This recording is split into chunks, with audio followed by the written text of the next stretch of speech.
மக்களுக்கு அன்பான வேண்டுகோள்.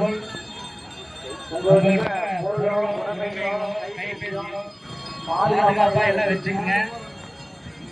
வடபகுதியா இருக்கிறதுனால யாரும் போக வேண்டாம். வடபகுதியா இருக்கிறதுனால நம்ம இருக்கிற சாமி இருக்கிற இடத்தை தவிர அன்னகொண்டான் எங்கேயுமே போக வேண்டாம்னு கேட்டுக்கிறோம்.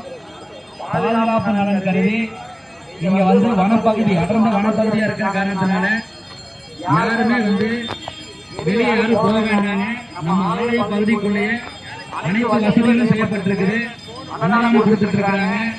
கழிப்பற வசதிகளும் ஓரமா இருக்குது. நீங்க ஆலயத்தை மீறி தனிப்பட்ட முறையில எங்கேயுமே வனப்பகுதிக்குள்ள யாரும் போக வேண்டாம்னு தயவு கூர்ந்து கேட்டுக்கிறோம். எல்லாரும் பாதுகாப்பா இருக்கிறது கேட்டுக்கொள்கிறோம். இந்த வாகனத்தெல்லாம் கொண்டு வந்து அங்கங்க பார்க்கிங் இருக்கிற இடத்துல நிறுத்துங்க. தொடர்ந்து பொதுமக்கள் பக்தர்களுடைய கூட்டம் அதிகமா இருக்கிற காரணத்தினால வாகன ஓட்டுநர்கள் இருசக்கர வாகனம் 4 சக்கர வாகனத்தை எல்லாமே அந்த கார் பார்க்கிங் இருக்கிற இடத்துல பாதுகாப்பா நிறுத்திட்டு வந்து